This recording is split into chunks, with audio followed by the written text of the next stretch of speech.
President Trump spends the day as a Democrat. He talks up President Obama's executive amnesty. He praises a Democratic senator, and then he cuts a ridiculous deal with Nancy Pelosi and Chuck Schumer. And he's happy about it. We will explain why everyone's going nuts, and what this means for the future. I'm Ben Shapiro. This is The Ben Shapiro Show.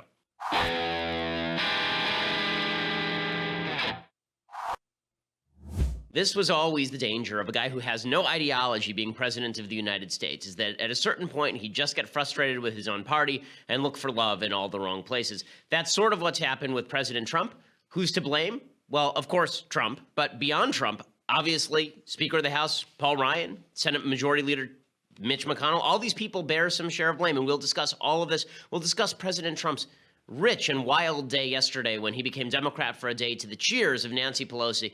But first, I want to say thank you to our friends over at Winc. So, if you don't know anything about wine, you have a dinner party tonight and you don't know what wine to bring because, hell, you don't know what even these wine terms mean. That's why you have to go over to winc.com and you have to take their little taste profile. You type in what sort of foods you like. They give you a quick quiz. It tells you what kind of wine is the best to pair with a particular meal. And then you can get their wine that's created directly by them, and it is just terrific wine. Apparently, according to everybody in the office, we had a wine tasting here at the office. Everybody's been drunk ever since. I mean, every time I check in the broom closet, there's somebody with a bottle of Winc tipping it and just getting wildly drunk, which is why the production quality on the show has dropped so dramatically in recent months. But thank you to Winc anyway, because Winc is going to provide you right now with $20 off your first order when you go to trywinc.com/Ben. That's trywinc, spelled TRYWINC.com/Ben. You get $20 off your first order right now. Again, that's trywinc.com/Ben. Never again do you have to bring the wrong wine to the party and be seen as the guy who brought the bottle of Manischewitz. Instead, you will be bringing the best possible wine to the party. It'll be paired with the meal. Or if you're just having a loved one over and you want to pop open a bottle of wine, you want it to pair well with the meal, that's what trywinc.com is for. Trywinc.com/Ben to get $20 off your first order. And right now, you also get, I believe, you get, yes, $20 off your first order as well. So make sure that you do that. Trywinc.com/Ben. All right, check that out. Well, and that also lets them know we sent you. Okay, so Trump's big Democratic day. It's like Alexander's no good, very bad, horrible, terrible day, except that it's the president of the United States, and he decided yesterday that he was going to make his pivot. Right? Like Ross from Friends, he was going to take that couch and shove it up those stairs. It was time for a pivot. So President Trump, he started off the day by campaigning with Heidi Heitkamp. Heidi Heitkamp is a Democratic senator from North Dakota. She's super vulnerable in this election cycle because North Dakota is a very red state. It's a state that President Trump won by some 35 points. This would be a good opportunity to knock off a Democratic senator, no, and maybe add to the Republican majority in the Senate, making it easier for Trump to pass his supposed priorities.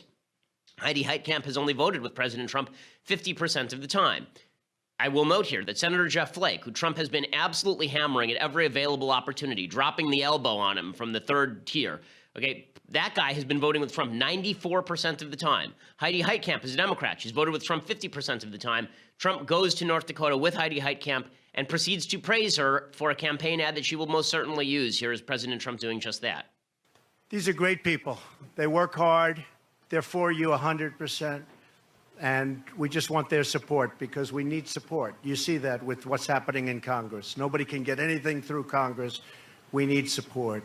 So thank you, Senator Heitkamp. Everyone's saying, what's she doing up here? But I'll tell you what, good woman, and I think we'll have your support. I hope we'll have your support. Good woman. And thank you very much, Senator. I'm so glad that he's now praising a Democratic senator in the midst of an election cycle where she is highly vulnerable. One of the most vulnerable Democratic senators. Now she's got that campaign ad. So he started off the day with that. Then he brought Ivanka out on stage. Ivanka, who is a Democrat, he praised her, and then he said that she really wanted to come to North Dakota with him for some odd reason. Sometimes they'll say, you know, he can't be that bad a guy. Look at Ivanka. Now, come on up, honey. She's so good. She wanted to make the trip. She said, Dad, can I go with you? She actually said, Daddy, can I go with you? I like that, right?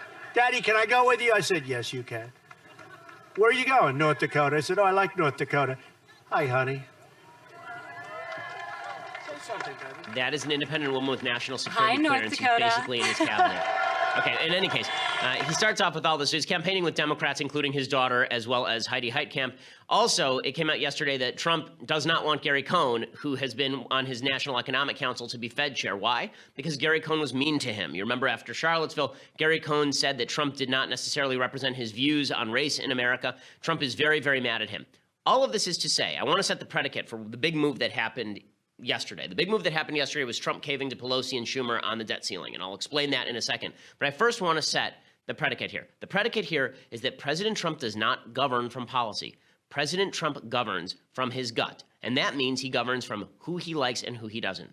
Heidi Heitkamp votes with him 50% of the time, but he likes her. She's a good woman. Ivanka, daughter, likes her. She calls him daddy. Terrific. Really likes her. Gary Cohn, very mean guy. Selected himself, can't get an upper-level cabinet position, not because he's wrong, even though Gary Cohn is wrong and is basically a career Democrat. But that's not the reason Trump doesn't want to elevate him. It's because Gary Cohn was mean to him. Okay, there is a personal aspect to President Trump's decision-making when it comes to with whom he allies.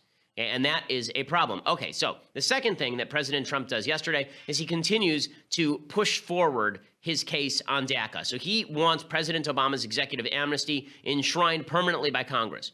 I recall, I'm old enough to remember when he ran to the right of everyone in the Republican primaries and the general, he proclaimed that America was being victimized by immigrants, both legal and illegal. And he suggested that if we were a country without laws where we didn't deport people who violated the law, then we could not subsist as a country, right? That we would simply collapse as a country. Well, now he is saying that President Obama's executive amnesty is great policy. It's just that Obama did it the wrong way. He did it the wrong way. And this is what I want to point out here. A lot of Republicans are siding with him. Okay, a lot of Republicans are siding with him, but that is not buying his allegiance. Okay, so Paul Ryan yesterday came out and he said he thinks it's just great that Trump wants Congress to back down on the DACA thing and pass some form of executive amnesty, except this would be legislative amnesty. Here's Ryan praising Trump yesterday. So first, let me say, President Obama was wrong to do it in the first place because he overstepped his constitutional bounds. We, the president and Congress, take an oath to support and defend the Constitution. So President Trump was right in his decision. He made the right call.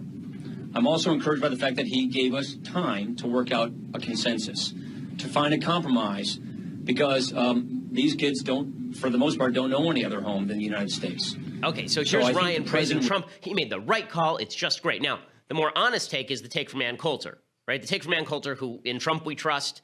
He's going to make a border wall. He's going to deport people. Now Coulter is tweeting out, possible 2020 slogan. I broke my promises, betrayed my friends, and used my office to help my family. But hey, at least I'm not Hillary. Woo! Brutal stuff from Ann Coulter. But here's the point. Ryan is praising Trump, and Democrats are ripping Trump over his revisions to DACA, the Deferred Action for Childhood Arrivals program, Obama's executive amnesty. Here is Democratic Senator Markey saying that Trump is actually like Pontius Pilate. He's like the murderer of Jesus.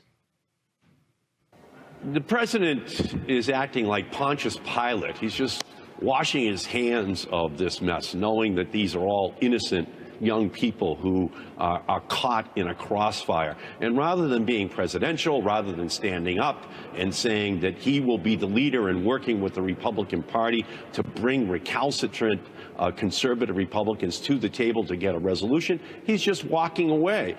Okay, so he's getting ripped by Democrats. Chuck Schumer also came out and ripped him. This is good old Senate Minority Leader Chucky Schumer from New York, ripping President Trump over DACA.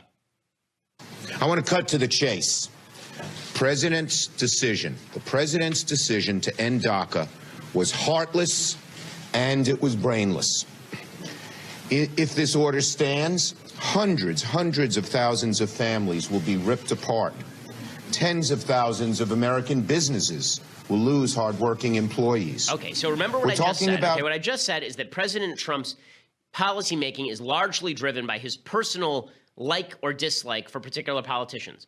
There you see Paul Ryan praising President Trump and Chuck Schumer ripping President Trump. And yet yesterday, the person that Trump sided with was Chuck Schumer and not Paul Ryan. So what happened to my theory? What happened to my theory? The theory that if President Trump likes you, he's going to treat you nicely. And if he doesn't like you, then he's going to go after you. Wouldn't that suggest that President Trump would side with Paul Ryan?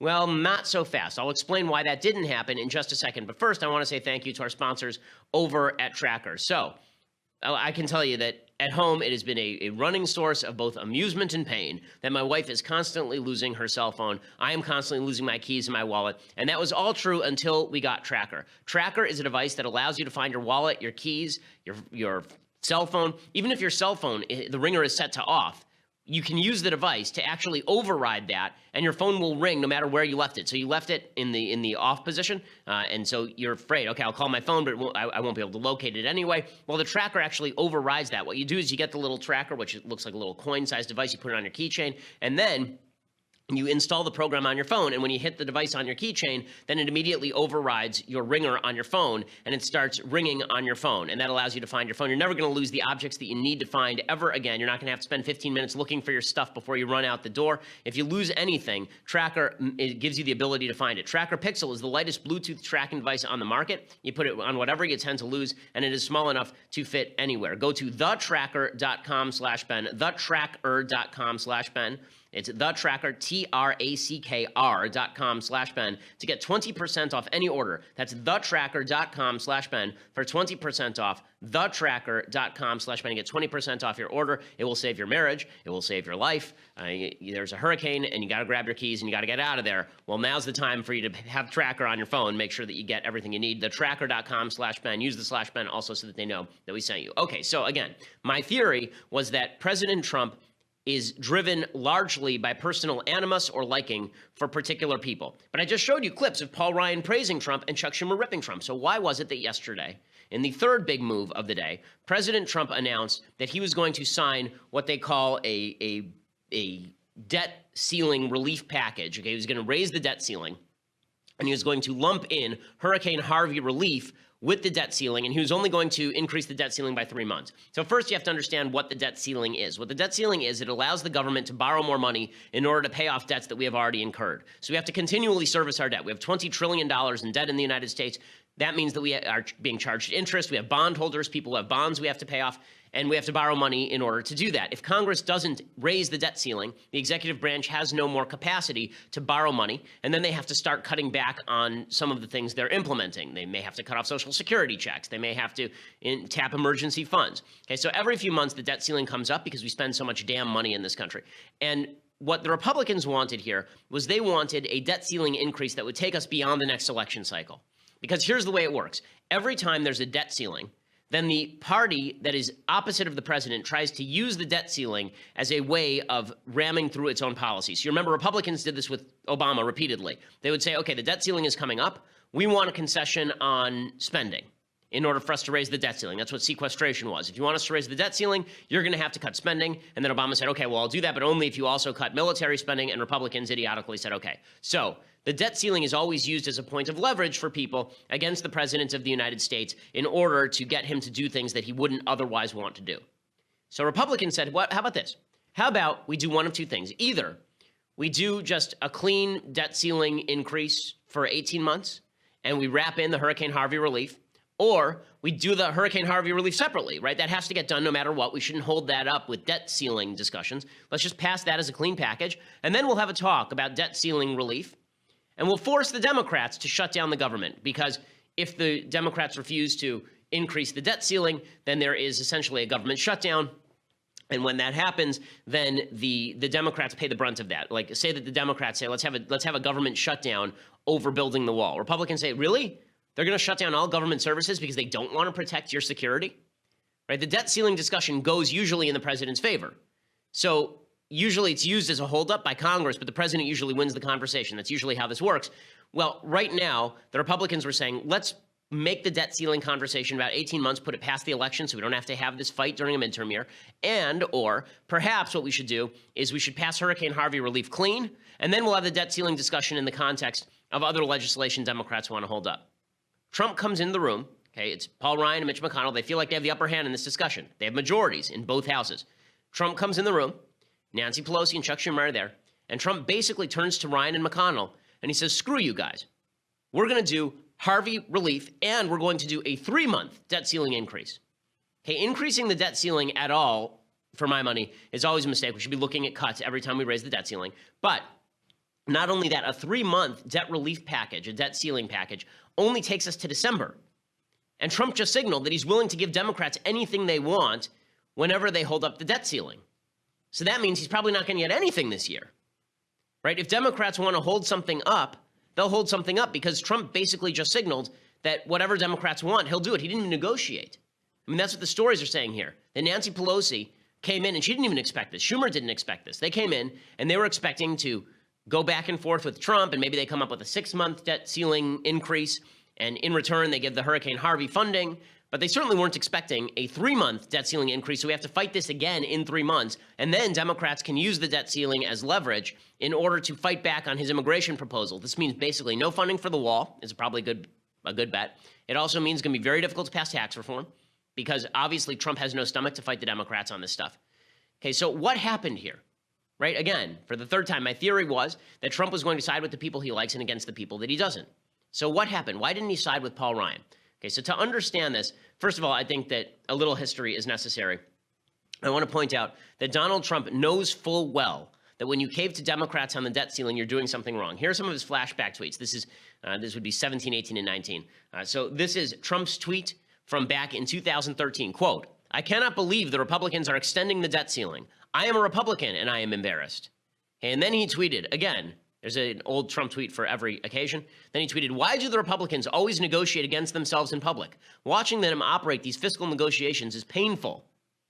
Okay, and then again, he tweeted, "The worst negotiators in history, otherwise known as Republicans, have just offered to suspend debt ceiling for 4 months. Pathetic." He didn't even worse, right? He offered to suspend it for 3 months. Hey, there's always an old Trump tweet that comes back to haunt him. But Trump came out yesterday and he was happy-dappy-do over this deal, like overjoyed over this deal. Here was President Trump yesterday coming out after he makes this deal with Schumer and Pelosi, and he says, listen, everyone was happy. It was just great. I had a great bipartisan meeting with Democrat and Republican leaders in Congress, and I'm committed to working with both parties to deliver for our wonderful, wonderful citizens. It's about time. We had a great meeting with Chuck Schumer, Nancy Pelosi, and the whole Republican leadership group. And I'll tell you what, we walked out of there, Mitch and Paul and everybody, Kevin, and we walked out and everybody was happy. Not too happy because you can never be too happy, but they were happy enough. And it was nice to see that happen. Yeah, everyone was really happy, right? Okay, here's Mitch McConnell being happy. In the meeting down at the White House, as I indicated, the president agreed with Senator Schumer and Congresswoman Pelosi to do a 3-month CR and a debt ceiling into December. And that's what I will be offering based on the president's decision to the bill. And then we'll try to get 60 votes and move forward. Okay, so he looks like a real happy camper there, Mitch McConnell. Everyone was very happy. Trump says, listen, when it comes to raising the debt ceiling, we're always going to agree on that. We'll always agree on raising the debt ceiling. We had a very good meeting with Nancy Pelosi and Chuck Schumer. We agreed to a 3-month extension on debt ceiling, which they consider to be sacred, very important. Always will agree on debt ceiling automatically because of the importance of it. Also on the CRs and also on Harvey, which now we're going to be adding something because of what's going on in Florida. We had a very good meeting. We essentially came to a deal. Okay, his entire... And I think the deal... Okay, Trump's entire shtick here, his own Secretary of the Treasury said he was going for an 18-month debt ceiling increase. His own Secretary of the Treasury, he apparently cut him off in the middle of the sentence and said, I want to go with Chuck and Nancy on this. Okay, so why? Well, I think first we have to acknowledge a plain fact about President Trump. President Trump was always going to work with Democrats. He always wanted to work with Democrats. In fact, he sort of prefers to work with Democrats because he cares what Democrats think. Okay, he's not just driven by personal animus against Ryan and McConnell. There are a few other things we have to know. Number one, Trump is not fond of his job. He doesn't actually like being president very much. When I say this, I don't mean that he doesn't like serving the American people. He may very well like that. But the aspect of his job that he doesn't like, clearly, is the negotiation. It is all the stuff he said he was going to be great at. He doesn't actually like that stuff. What he thought is he thought he was going to be able to live the life that Grover Norquist promised him. The life where he would sit in the White House and Mitch and Paul, they would do all the hard work, and then he would just be able to sit back and the bills would flow across his desk and he would sign them. This was the life he was promised, and this is not the life he received. We would win and we'd win and we'd win so much because it would all be easy, right? He would just sit there and he'd sign things that came across his desk. And then it turns out he has a fractious caucus.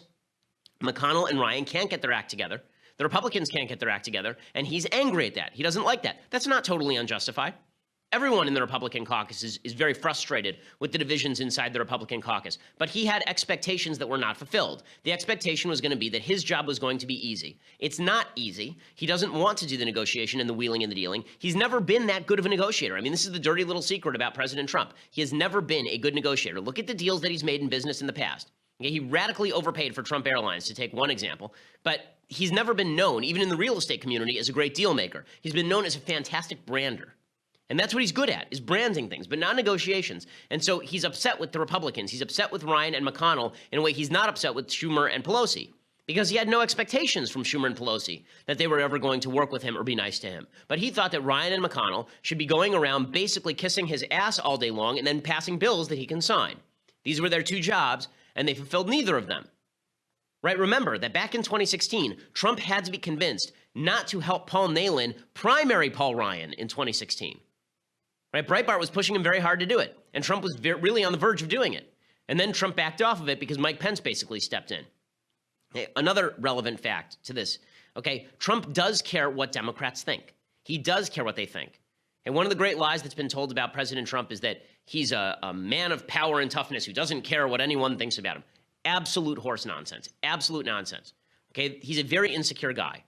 Again, this is not a rip on him. This is just an analysis of his personality, which you need to understand in order to know why he's doing what he's doing. President Trump is not a secure dude. Okay, President Trump is the kind of guy where when, I think it was Vanity Fair magazine, a guy who now works at Vanity Fair, used to work over at like Mad Magazine, used to make fun all the time of Trump's hand size. Trump used to send him pictures of his hand and circle them and write "not small" in gold marker on them. Okay, Trump is not a very secure man. And that means that he cares deeply what Democrats think. You have to understand where Trump came from in order to get this. Okay, Trump is considered a nouveau riche by the people who are sort of the Manhattan upper crust elite.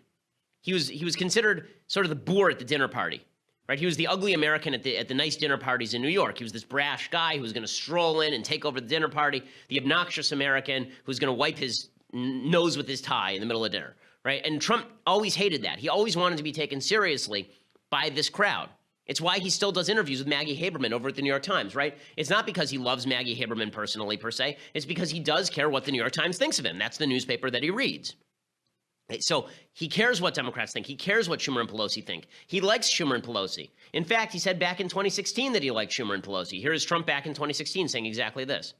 That I'm going to be able to get along with Pelosi. I think I'm going to be able to. I've always had a good relationship with Nancy Pelosi. I've never had a problem. Reid's going to be gone. I always had a decent relationship with Reid, although lately, obviously, I haven't been dealing with him, so he'll actually use my name as the ultimate, as the ultimate of the billionaires in terms of, people you don't want. But I always had a great relationship with Harry Reid, and frankly, if I weren't running for office, I'd be able to deal with her. I'd be able to deal with Reid. I'd be able to deal with anybody. But I think I'd be able to get along very well with Nancy Pelosi and just about everybody. Hey, look, I think I'll be able to get along well with Schumer, Chuck Schumer. I was always very good with Schumer. I was close to Schumer in many ways. And, it's important that you get along. It's wonderful to say you're a maverick and you're going to stand up and you're going to close up the country and all of the things, but you got to get somebody to go along with you.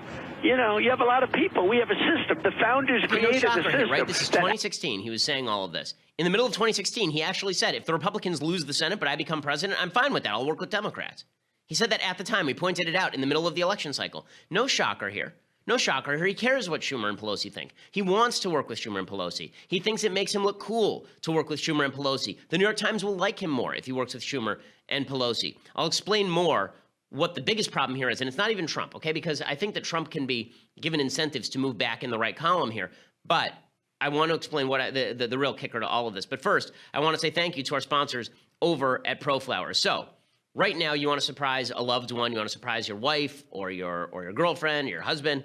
Hopefully, you don't have all three of those at the same time. But if you want to surprise your loved one with a nice bouquet of flowers, then go over to proflowers.com right now. You get 20% off of any of their unique summer rose bouquets or any other bouquet of $29 or more. Their colorful rainbow roses are always a hit if you aren't sure what to send somebody. I've sent my wife these every time I go on a lecture on the road. I send my wife flowers from ProFlowers to remind her that I am thinking about her and not just thinking about whatever speech I'm giving that night. ProFlowers bouquets are guaranteed to stay fresh for at least 7 days. They actually stay fresh longer than the stuff you get at the grocery store. They are guaranteed to stay fresh for at least 7 days, or they give you your money back, and you control the delivery date. So you can say when they should arrive. They give you more bloom for your buck, big, beautiful flowers with more stems for your money. You can buy a vase that comes with it. They're great about replacing things if they're broken. One time we ordered something from ProFlowers.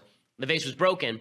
We let them know, and they immediately sent us a replacement. It was just terrific. You get 20% off summer roses or any other bouquet of $29 or more. Go to proflowers.com. Use my code BENSHOW at checkout. That's code BENSHOW at checkout. Again, that's proflowers.com. Use the promo code BENSHOW at checkout. It will make somebody's day, and so you should totally do it. They're a great service. I was using ProFlowers, by the way, long before they were actually a sponsor, so this is an enthusiastic endorsement. Proflowers.com. Use that promo code BENSHOW. Also, that lets them know that we sent you, plus you get the 20% off any bouquet of $29 or more. Okay, so Chuck Schumer, by the way, has been saying the same thing about Trump. So Trump was saying, I would love to make sweet political love to the Democrats. And the Democrats, even for the past few weeks, have been saying, you know, we'd work with Trump if he would just stop being so extreme. If he just stopped being so extreme. Here was Chuck Schumer saying this just a few weeks ago. If he changes, he could have a different presidency. But he's going to have to tell the Freedom Caucus and the hard right special wealthy interests who are dominating his presidency, but he didn't campaign for them. He campaigned on the opposite. He's going to have to tell them he can't work with them. And we'll certainly look at his proposals, but it's going to be guided by our values. On the one hand, we're not going to oppose things because the name Trump is on it, but we're not going to compromise our values away and help the well-to-do and hurt the middle class and the poorer people. That's what he's been doing so far. Okay, so here's the thing, right? It was all set up for this. The big thing here is that Trump's base is going to go along with him. This is the change, right? This is what's different. There were lots of Republicans who would have worked with Democrats. There are lots of Republicans who would have caved in exactly the same ways. Jeb Bush would have done exactly what was being done here, maybe even less, right? Jeb Bush probably would have actually stood up to Pelosi and Schumer more strongly here. But the idea that this is Trump being strong, this is Trump being powerful, this is Trump being a negotiator, absolute nonsense. He bent over for Chuck Schumer and Nancy Pelosi yesterday on the debt ceiling. Okay, when John Boehner did this, I'm old enough to remember, when John Boehner did this with Barack Obama, we reamed him. This is the second time in the last 6 months that Republicans have gone along with the Democratic program. You remember just a few months ago, Paul Ryan, Mitch McConnell, Donald Trump, they went along with a Democratic $1.1 trillion budget that did not even include cuts to funding to Planned Parenthood or funding for the border wall. You remember, we've done this already. And Trump said, don't worry, we'll have that fight in September. Now it's September. Are we going to have that fight in September? No, we're not. Now he says, oh, we'll have that fight in December. Will we? Interesting. Okay, why is he getting away with this? Why is Trump getting away with this? He's getting away with this because there are a lot of members of Trump's base who are fine with this. Trump is in a very comfortable situation. There's a CNN poll that came out a few weeks ago. 61% of Republicans say that he will not lose their support no matter what he does. Okay, this is not you being a good conservative. If you believe this about any human being, it's not about principle anymore. It's about personal loyalty. Trump knows that there are a bunch of, I'm seeing it on Twitter. I'm seeing it on the comments to my own piece. You just don't understand the 72-degree MAGA underwater hungry hippos backgammon chess game that Trump is playing here. No, it's not a chess game. You are just not willing to acknowledge that President Trump is making caves to Pelosi and Schumer, not out of strategic necessity, but because it's something that he wants to do. Because Trump was never that conservative. Now, are you right to be angry with Mitch McConnell and Paul Ryan? See, here's the justification that I'm hearing today. The justification that I'm hearing today from a lot of people is, what do you expect Trump to do? He wants to get stuff done. Mitch McConnell, Paul Ryan, they're not sending bills to his desk. What do you want him to do? Totally fair to say that Mitch McConnell and Paul Ryan should be sending bills to his desk. I fail to understand, however, how the legitimate alternative to that is caving to Chuck Schumer and Nancy Pelosi. Explain to me that one. Explain to me, all the people who said that it was so important to defeat Hillary Clinton and Chuck Schumer and Nancy Pelosi, and that's why we all had to vote Trump. I need it explained to me why it is that it is so important that Mitch McConnell and Paul Ryan provide legislation to Trump's desk that Trump must do deals with Pelosi and Schumer. Isn't it possible that maybe he just shouldn't do deals with anyone? Right? Maybe it'd be better if he didn't. I thought that was the whole premise here, was that it was important to stop the Democratic agenda, not that it was important to forward the Democratic agenda if the Republican agenda wouldn't be forwarded by Republicans in Congress. The dirty little secret here is that, again, reactionary politics is infusing and infecting the right. Okay, so the right was reacting against Hillary Clinton when they picked the guy they thought could hit hardest in Trump. understandable. Now, a lot of the Trump supporters are reacting not against Schumer and Pelosi, legitimate political enemies. They're reacting against McConnell and Ryan, because the idea here is that McConnell and Ryan are the real enemies. Now, they've forgotten why McConnell and Ryan are the enemies, right? They've forgotten that McConnell and Ryan are the bad guys because they caved to Schumer and Pelosi. So the logic now goes like this. McConnell, Ryan, absolute cucks, these people. They just cave to the Democrats all the time, these cuck, terrible cowards. How dare they? They're constantly caving to Democrats. And that's why we need Trump, because he'll stand up. And then Trump is good because he's caving to Pelosi and Schumer. And if Mitch McConnell and Paul Ryan said no to Trump, then they'd be standing in the way of Trump. And that would make them cucks, you understand? So if they support Pelosi and Schumer, they're cucks. And if they don't support Pelosi and Schumer and Trump, then they're cucks. You get how this works?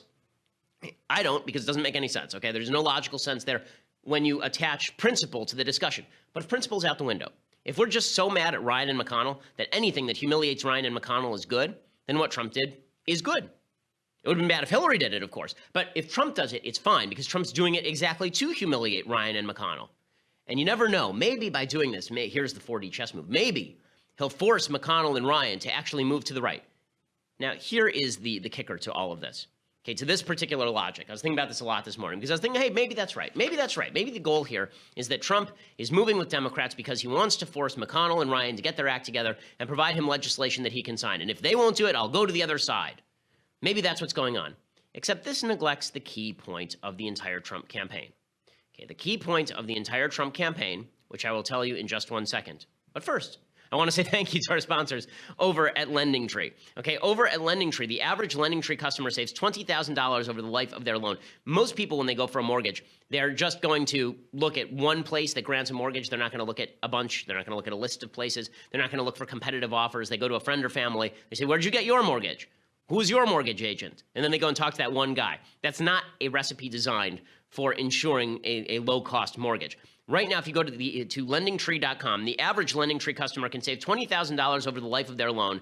That's average, okay? So that means a lot of people get a bigger discount than $20,000 over the life of their loan. It's a very easy process. You go to their website, you type in some basic information about your property and some basic background information about you, and then it will give you an entire list.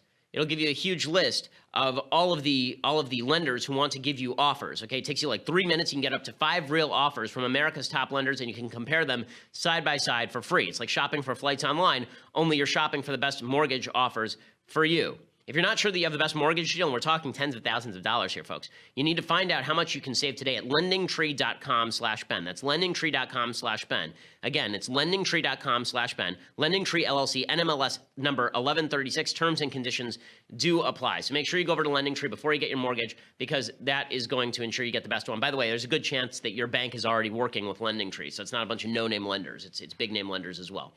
Okay, so here is the point, and why the logic falls apart as far as Trump is going to put pressure. He's going to put pressure on the Republicans by working with Schumer and Pelosi. The entire premise of Donald Trump's campaign is that Ryan and McConnell were weaklings who wanted to work with Schumer and Pelosi. That was the entire premise. We can't trust the Republicans not to cave. So now your suggestion is the Republicans are going to get so scared of Trump caving to Schumer and Pelosi that they are going to start passing conservative legislation. Do you really believe that? You really think that's true? Or is it more likely that what's going to happen here is McConnell is just going to go along for the ride, because now he doesn't get blamed for lefty policy. McConnell and Ryan don't get blamed for anything now. Trump just got rid of their responsibility for being conservative. They don't have to be conservative. Now they can just point to Trump and say, hey, I'm going along with the big guy. Right? In the end, the president of the United States has to be the driver, particularly when he runs as an anti-establishment guy who's going to bring the conservative wood to people like Ryan and McConnell. Ryan and McConnell have no interest in pushing conservative legislation counter to what Trump is doing here. They're willing to go along for the ride. And this was the problem with electing somebody who has no ideological bent. Again, this is not a rip on people who voted for Trump over Hillary. It's not at all. I understand the logic, and it still holds. But it holds less when the president of the United States is now mimicking Hillary Clinton in these deals. Okay, the deal that Trump just signed with Pelosi and Schumer yesterday is absolutely no different from anything that Hillary Clinton would have signed with Schumer and Pelosi yesterday. That doesn't mean everything Trump has done is Schumer and Pelosi, is Hillary. Obviously not. But the point is that if Trump does make this pivot over to Schumer and Pelosi, and it looks like he's enjoying this pivot, then we got a serious problem. And I will give you another indicator that we have a serious problem. But first, you're going to have to go over to dailywire.com right now and subscribe. For $9.99 a month, you get the rest of this show live. You get the rest of Michael Knowles' show live. You get the rest of Andrew Klavan's show live. We have 3 great shows. You get all of them live. Plus, when we post them later, the ads are cut out of the show, so you can watch them ad-free. Also, you get our website ad-free as well. So all of these great things. Plus, you get to be part of my mailbag, which we are doing tomorrow and which you will enjoy thoroughly. We will answer all of your life's questions. It will be just great. Also, if you want to get the annual subscription, $99 for the annual subscription, and you get this magnificent Leftist Tears hot or cold tumbler, the greatest of all tumblers. This tumbler will make your life better in every conceivable way. It also makes julienne fries. It is just incredible. This Leftist Tears hot or cold tumbler, and you get that with the annual subscription. So go over to dailywire.com right now and check it out. Or you just want to listen later, go over to iTunes and SoundCloud. Make sure that you leave us a review and subscribe. We always appreciate it. We are the largest and fastest growing podcast in the United States.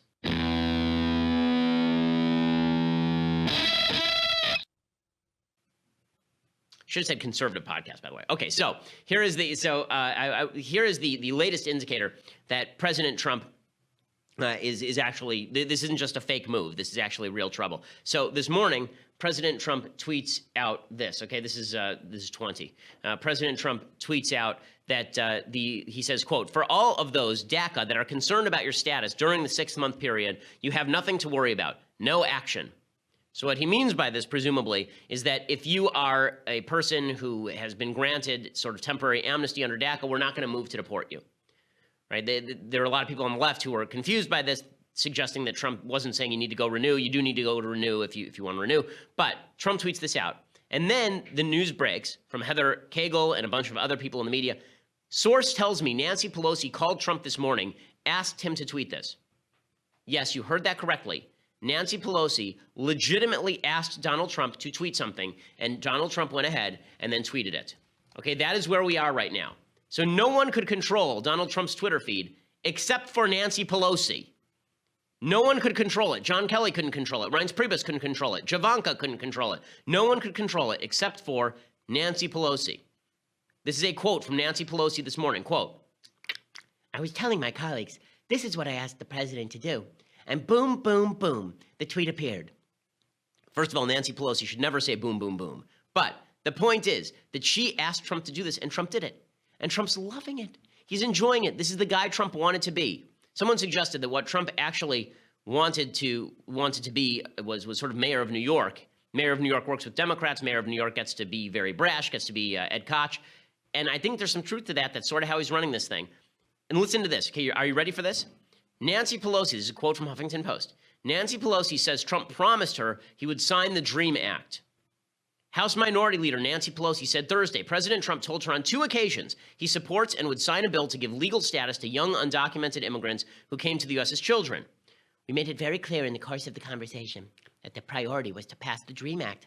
Obviously, it has to be bipartisan. The president supports that. He would sign it, but we have to get it passed." So Trump is pledging to do exactly what Ann Coulter did not want him to do, exactly what he said he would not do. Why is he doing all of that? Because Trump does not have any ideology. Trump wants to get things done. He doesn't care what those things are. All of the talking points that were used for why Trump was going to be a great president, because he wants to get things done, because he's non-ideological, there are costs to having a non-ideological president. There are serious costs. And if you think that this makes Mitch McConnell sad, if you think that Mitch McConnell's really upset about this, then why is Mitch McConnell going along with the debt ceiling deal? He could stop it. He's the head of the Senate. He has a legitimate lawmaking authority. Paul Ryan could stop it too. None of them are going to stop it. And by the way, for all the people who are suggesting that, there's no reason for conservatives to be upset today, I'm going to use the old test that so many people have been using for the last 2 years. Does it give the media the sads, or does it make the media happy? Are the media sad or happy, right? This is what we've been told is the great appeal of President Trump, is that no matter what he does, it gives the media the sads. Okay, I want to show you Dana Bash from CNN hates President Trump, thinks President Trump's the worst, thinks the Republicans suck. Okay, here is Dana Bash from CNN. I want you to look at the faces of the other people on set, if you can see it. If not, I will explain it to you. Okay, here is Dana Bash on the set of CNN. She cannot contain her glee. What happened is that the president completely surprised everybody, the Republicans and the Democrats, by effectively ignoring the pleas from Republican leaders in Congress to go along with what they thought was a plan to push for an extension, first of all, at the very least, 18 months for the debt limit, because they thought tactically and then just policy and politically, for all those reasons, that they would want to kind of kick it down past the next election. Well, the president not only said no to that, I am told by a source who was familiar with the meeting, then the Republicans said, okay, 12 months, no. Okay, 6 months, no. Democrats were firm on saying 3 months, and that's it. And we'll tie it to the relief for Hurricane Harvey. And the president said, okay, deal. At that point, the Republican leader, the majority leader, Mitch McConnell, said, okay, well, if we're going to do that, let's at least extend the funding for the government so that we have it all in one package. And I was told that the Republican leaders were shell-shocked. They didn't expect it. Certainly the Democrats didn't expect it. They thought that they were just going to come out with a kind of agreeing to disagree situation, which they usually do. And that's not what happened at all. Look how happy she is, okay? Look how happy all the other panelists are. Everyone's happy. You know, when Trump said everyone's happy, he shouldn't mean the media. Remember, these are the fake news. This is the fake news media. This is CNN. They're the worst. These are the people that he tackles gifts of, right? And there's Dana Bash just chortling it up. Now, you would expect conservatives might pick up on this and say, well, maybe Trump should back off of this sort of thing if he's pleasing the Democrats and the media, and Chuck Schumer and Nancy Pelosi are happy-dappy-do. No. Okay, so I want to show you what I think is the most indicative clip of how a lot of Republicans responded to Trump's day as a Democrat yesterday. And this is the most troubling thing. This is what I was always afraid of. I was afraid of the soul sucking of the Republican Party away from conservatism and toward whatever Trump wanted to do, because the glow, the afterglow, the almost post-sexual afterglow of defeating Hillary Clinton meant Trump could do whatever he wanted. Lou Dobbs, okay, Lou Dobbs, who is a border hawk of border hawks, right? He's Ann Coulter, except he's old and male, okay? Lou Dobbs, he was I remember when he was a fiscal conservative, Lou Dobbs. Okay, here is Lou Dobbs talking about the debt ceiling deal that Trump just cut, and look what he's saying. Okay, this is totally it's amazing. I like Lou, but this is amazing. The president not only took Rhino Ryan to the woodshed, but eliminated any need for any Republican to ever pretend again that Ryan is a real Republican in any way, or that any Rhino has a political future, after Mr. Trump simply booted the hapless fool of a speaker out of the way of those trying to get the nation's business done. What? What now? Say what? Huh? Does that mean if Obama cuts that exact same deal with Nancy Pelosi and Chuck Schumer, then Ryan is the hero for stopping it and the sucker and the rhino for going along with it? But if Trump makes the deal with Schumer and Pelosi, we booted that rhino right off the road. I mean, look at that. No one ever has to pretend that Ryan's a rhino again. You know, if that rhino Ryan weren't really a rhino, he would have just said fine to Pelosi and Schumer. What in the world? What in the world? Why not just make Nancy Pelosi president? Then you'd really show that Paul Ryan guy a thing or two. Why not give her power in the House? You really want to screw with Paul Ryan? That dude's speaker. Nancy Pelosi's just the House minority leader. If Trump really wants to show that he hates rhinos, he should make Nancy Pelosi Speaker of the House. That's what he should do. He should make sure the Republicans lose their elections in 2018. Wouldn't that show that jackass Ryan? My goodness. I mean, come on, that Ryan, pansy, rhino jerk. What in the world? Okay, again, I thought the opposition to Ryan was based on the fact that Ryan is too soft on Democrats, not on the fact that he's just a guy whose last name is Ryan. Like, what? I mean, I was talking to somebody last night, and I said, basically, Republicans now break down into three groups. Okay, here are the three groups of Republicans. Republicans who care about policy. Okay, these are people who have disagreed about Trump. Okay, I care about policy. Ann Coulter cares about policy. There are a bunch of people who disagree on all these issues who care about policy, but we're all one group. Then there's a second group of people. People who don't care about policy at all and will just kiss Trump's ass no matter what he does. Okay, I think we all know who those people are. And then there's a third group of people who pretend that they're members of Group 1 but are actually members of Group 2. Right? People who pretend that they're principled, but they're actually people who will just follow Trump anywhere. Okay, following Trump anywhere means that you are not providing any incentive for him to move back in the right lane. If you're a conservative and you think that Trump is going to move back right because you're praising him for working with Nancy Pelosi and Chuck Schumer, what exactly is the check here? Ooh. Okay, time for a couple of quick things I like, quick things I hate, and then the big idea, and we'll cram it all in the next 2.5 minutes. Aha. Okay, so time for some things I like. So God help us, I'm actually going to say a thing that I like is the Michael Knowles show. So Congratulations to our own Michael Knowles. For the first time, he's done something I like. What did Michael Knowles do on his podcast? Well, he had me on yesterday. So if you want to go listen to a great interview, he's actually a really good interviewer, Michael. And if you want to go listen to what is a really kind of interesting philosophical discussion, go over and download the Michael Knowles Show. Give him a boost on iTunes by downloading, subscribing, and leaving him a review. Michael's show is really good. It's actually turned into a really good show. When it first started, I thought, no way we should have given this guy a show. And then I thought again, no way we should have given this guy a show. I still think we shouldn't have given this guy a show. But now that he has one, you should go listen to it because it's actually pretty good. So go check out the Michael Knowles Show. I mock because I am lukewarm. Not because I love, but because I like, sort of. So go check out the Michael Knowles Show. It is well worth checking out. Again, subscribe and leave a review. We'll save the other thing I like for tomorrow, I think. Okay, let's do a couple of things that I hate.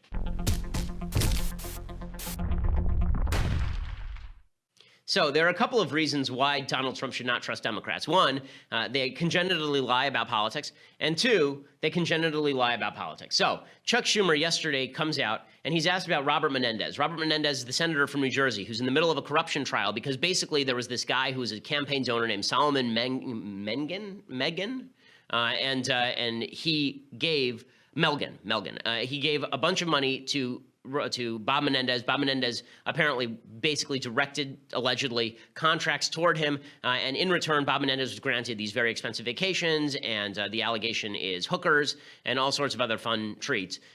Chuck Schumer was asked about Bob Menendez. And Chuck Schumer basically said, no, we'll stand by him. I mean, why wouldn't we stand by him? For God's sake, we stood by Bill Clinton and Ted Kennedy. What did he do wrong?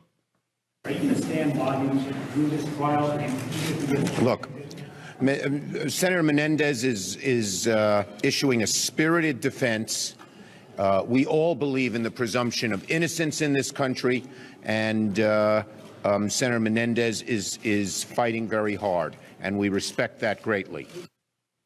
Okay, so there he is, refusing to move away from the guy who may have been involved in a number of nefarious activities. Even if he's convicted, Schumer says, he may not move away from him. Okay, other things that I hate.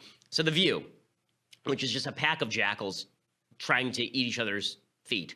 It's really quite an awful show. As I said last week, you don't need a female Lord of the Flies that already exists. Joy Behar in this version of Lord of the Flies would be Jack. In any case, Joy Behar was on with Sarah Huckabee Sanders. I don't know why Sarah Huckabee Sanders would agree to do this. She was on the show with Mike Huckabee, with her dad. Why would you agree to do this? As like an independent woman, why would you agree to do this? Like as an independent human, why would you agree to do this? Unless it was going to be like a warm and fuzzy interview. It's like, I'm going to bring my daddy to Workday. Like, really? And then Joy Behar does this routine. I mean, this is the most condescending, sexist thing that I've heard on TV in a long time. And of course, it's coming out of the mouth of a person who considers herself the great apex feminist. Here she is going after Sarah Huckabee Sanders by asking her daddy why her daddy lets her defend Trump. Let's not pretend that he hasn't said some horrifying things about women. Okay? We know that. Just nod. You don't have to say anything, just nod, because you know it's true. Blink. Having said that, how can you let your daughter defend him? Well, he's also empowered a lot of women. I mean, he's given my daughter. Okay, I don't care about Mike Huckabee's answer because Mike Huckabee's Mike Huckabee, but I do care about the question, right? The question, how do you let your daughter? I thought that went out with feminism. How do you let your daughter? Right? How do you let your daughter is not a question we're allowed to ask anymore, I thought. Right? At least once the daughter reaches the age of maturity. You're not allowed to say, how do you let your daughter do X? Well, the answer is she's a full-grown woman who's the press secretary to the President of the United States. She can do whatever the hell she wants. But it's amazing how all of the leftist tropes about feminism go right out the window when it doesn't serve their agenda. Okay, I want to make a quick note of the big idea. I was going to do the debt ceiling this week on the big idea. I think I'm going to save it for next week instead, the importance of the debt ceiling, why it matters, and the national debt, or maybe we'll do it tomorrow. But we've run out of time, unfortunately, because there was just so much news today. We will be back here tomorrow with all the rest of the news. President Trump, I implore you, stop thinking Nancy Pelosi and Chuck Schumer are your friends. They are not your friends. They are going to be your friends just so long as they have to be until they can stab you directly between the shoulder blades. Wait to see how much fun Nancy Pelosi is in 2019 if she's the Speaker of the House and moving to impeach you. Then see if this was all worth it. And no matter how much you hate Ryan and McConnell, the fact is Ryan and McConnell are a better vehicle for moving forward conservative agenda items than freaking Nancy Pelosi and Chuck Schumer. This is insanity. Okay, we'll be back tomorrow. I'm Ben Shapiro. This is The Ben Shapiro Show.